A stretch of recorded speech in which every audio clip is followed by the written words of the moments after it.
Here's 13 simple things that you can do today to immediately start winning more tennis matches. Number 1, be Sherlock Holmes. That means right upon hitting the very first feed down the middle for the warm-up, start taking in information and data and facts about your opponent or your opponents if you're playing doubles. And here's the things that you should be looking for. Look for jerky, unathletic, kind of awkward-looking strokes that would likely kind of break down under a little bit of pressure or stress. Look for what your opponent is avoiding. Maybe they're running around every forehand to try to hit a backhand. Or maybe they completely skip hitting overheads when they go up to the net. And so they're just missing like a whole tool out of their toolbox. Number 4, look for unforced errors. What shots are they missing that you didn't even do anything special, but they just missed anyway? Pay close attention to that. And finally, look for their preferred patterns. Most players, when they get a particular type of shot, have a particular direction or target that is their favorite one. And the earlier you can start picking up on that information, the better you can exploit things down the road and stack things up in your favor. Number 2, follow the 80-20 rule, which means 80% of your focus and your attention should be placed on how can we make our opponent as uncomfortable as possible. Only 20% of your focus and your attention should be on yourself and trying to problem solve, like, oh, what am I doing like with my forehand and is my serve, working today? Unfortunately, most players totally flip this and they're very self-focused and they totally ignore and miss all of the clues and signs and signals that our opponent is telling us about what they really don't want to do, but instead we get overly focused on ourselves. Here's the bottom line. It's much easier to make our opponent play poorly than it is to make yourself play great. So put your focus and your energy on making your opponent be uncomfortable and make mistakes. Number 3, go to the well until it's dry. It might not even dry up at all. What is the well? The well is some kind of pattern or stroke that we're exploiting and we're picking on. As soon as you find an opportunity, then you should lean heavily on it and continue to exploit it until it stops working because our opponent has made some kind of adjustment, or maybe that pattern's just not working out anymore because there's some kind of sticking point on our side of the net. Either way, never turn away from a winning game plan or play or strategy or pattern. I know that sounds really obvious on the surface, but unfortunately, tennis players either feel kind of bad for their opponent when something is working and they keep exploiting it, or they make the incorrect assumption that they need to spread things out and have a lot of variety and win in lots of different ways, and that just dramatically decreases your chances of success when you move away from the core pattern or strategy that is working in the first place. That brings us right to number 4. Be predictably deadly, not sneaky and tricky. And think about the example of Federer versus Nadal. They played each other dozens of times.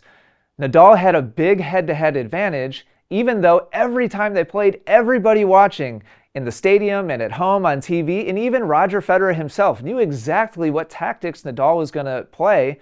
But because he had a particular pattern with a particular stroke that gave him an advantage, he just kept pounding that again and again and again. That is the shortest path to success in tennis. Not being super sneaky and tricky, which adds a lot of volatility in your game and leads to a lot more unforced errors. If this video has already been helpful, it would really mean a lot if you would click the like button. Thank you so much for supporting my videos. Number 5, as you're looking for patterns and plays and different targets that can give you the win, keep in mind that in order to win a tennis match, you only need 51% of the points. And this is such a mind-boggling thing. It's really important to keep in mind. This is John Isner. He played on tour for a long time. He won 24 titles on the ATP Tour. He spent a lot of time in the top 10, won $22 million, and a lifetime across the entire span of his career, he won exactly 51% of his points. We're just looking for little exploits that can give us the advantage over the long run, which is why we want to keep things simple and not overcomplicate things, because the more complicated we make things, the more likely we're probably going to make a bunch of errors and beat ourselves. Number 6, in tennis, there's no time for subjective decisions, meaning we don't have the luxury of being able to sit there and think and wonder things like, whether or not our opponent is going to get the ball, whether or not our ball is going to be in or out, whether or not the ball is going to bounce twice before our opponent gets there. These are all things that we can think we know the answer to. But the better thing, and what the most winning players do at every level of tennis, is they just run anyway. After they hit the ball and they don't know if it's in or out, they're recovering automatically. And when the ball gets hit and our opponents hit a great shot, instead of making the subjective call or decision, I can't get to that, they just run. I know that this, again, like super simple, right? Just run, just recover, just do the next best thing. We don't know for sure whether we can get the ball or not unless we just go after it in a hustle. And the more you make that a habit, the more balls you're going to get, the more prepared you're going to be for the next shot, and the more you're going to win. Number 7 is commit to a 6 out of 10 swing, meaning 10 out of 10 is as hard as you can physically swing the racket, and 1 out of 10 is as softly as you can swing the racket.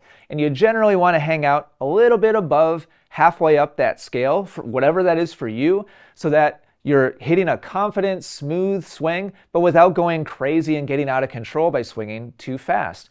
Here's the deal. At beginner levels of tennis, if you just get the ball anywhere in the court over and over and over again, aka be a pusher, you're going to win a ton of matches. But as you raise in level and the quality of your opponents raises as well, now there's a certain quality element that has to be present with our shots. And the higher and higher the level goes, the more the quality is just as critical as the quantity of the shots that you hit into the court. So the sooner you can commit to a 6 out of 10 tempo and maintain a confident, steady speed and slowly level up what that speed is over time, the more likely you are going to level up and beat better and better players. Number 8, when you do get a weak shot on your side, we do want to go up to a 7 or an 8 out of 10 and put a little more pressure on our opponents. But when you do so, make sure that you take a confident swing to a safe target, meaning we're building in margin for error. And unfortunately, a lot of tennis players just kind of naturally assume that a better shot is one that's lower over the net and closer to the lines. And the reality is most points in tennis at all levels of play, all the way up to the players we see on TV, end with somebody making a mistake. At the professional level, it's about 2 errors for every 1 winner.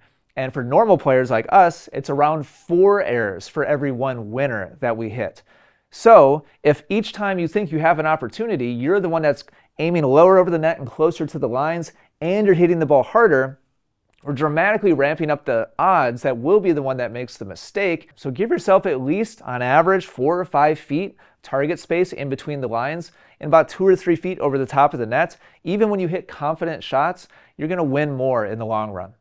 Number 9, have a set mentality instead of a put away mentality. Unfortunately, a lot of tennis players assume that to become a better player, they have to go for broke and hit more and more and more winners. When the reality is, the most successful players at all levels of the game are trying to set things up in a little bit more thoughtful way. When they have a winner, it's usually because the shot or 2 shots or 3 shots before the winner was set up really intelligently. And then when they finally do hit the winner, they have such a huge advantage in the point that it's just kind of a tap, put away shot. So think about this in volleyball terms, where you've got, yes, the people that are putting the ball away, but it takes some teamwork and it takes some setting to put the ball in the right place so that the put away can happen. Similar kind of mentality in tennis will lead to much smarter play and easier putaways and less unforced errors on your side of the net, which will dramatically increase your chances for success. If you want to continue leveling up your game when you're done watching this video, make sure to go to tennissecret.com, where you'll learn 3 secrets to cut your unforced errors in half in your very next match, just by making some simple adjustments to where you stand, where you recover to, and where you aim. It's totally free and it'll level up your game fast, so make sure to go to tennissecret.com.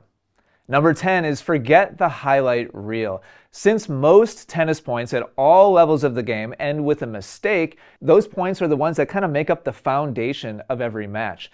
And so if you want to have the best chance for success, you want to optimize for winning the boring points. It's the noteworthy, exciting, unusual things that make the top 10 list, right? And it's kind of like the highlight reel. And unfortunately, those are the shots that kind of stick in our mind. And when we walk back to the car after the match, we're like, oh man, that backhand down the line was amazing. And that angle volley was so pretty, man, it felt so great.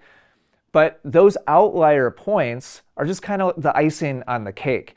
And the cake, the flour and the eggs and the milk that actually makes up the bulk of the cake, and this kind of weird example, are the points that only last like 2 or 3 shots and somebody just messes up.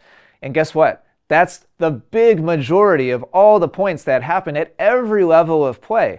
So forget about the highlight reel and instead focus on the foundation, which is kind of the routine points. That's where you're going to really move the needle.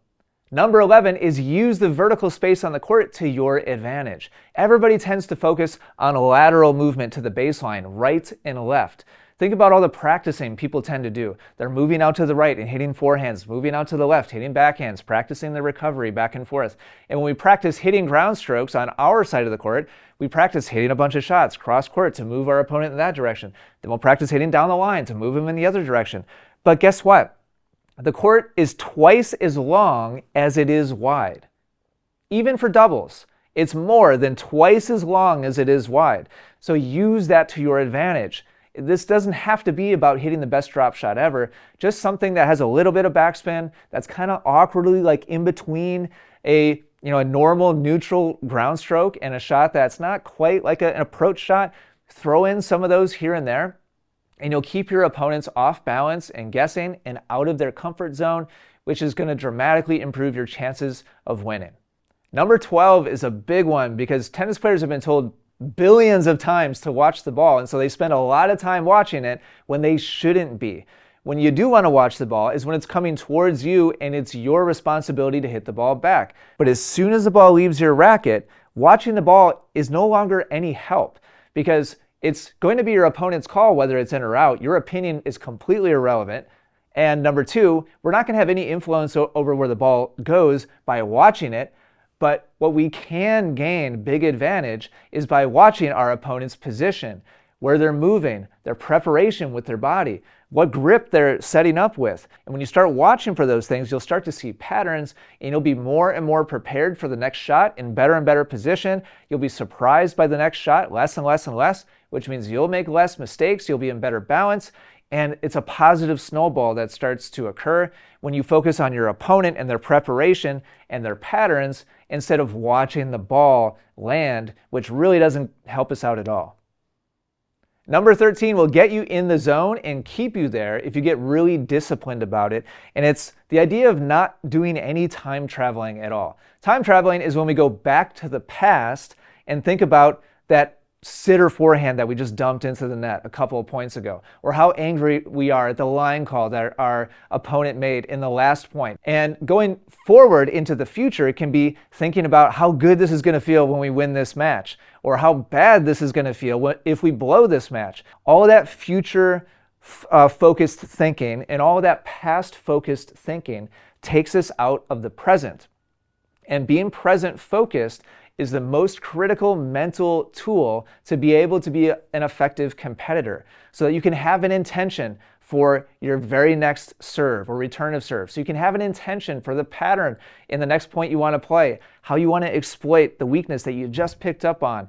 You're only going to be great at those things if you are disciplined about keeping yourself in the present moment and not taking the bait to go to the past or to the future. Thanks for watching today. If this was helpful, click that like button. And on the screen right now, you'll see my favorite lesson on how to hit tons of topspin so that you can hit the ball harder and keep it in play. Go check it out. Thanks for watching.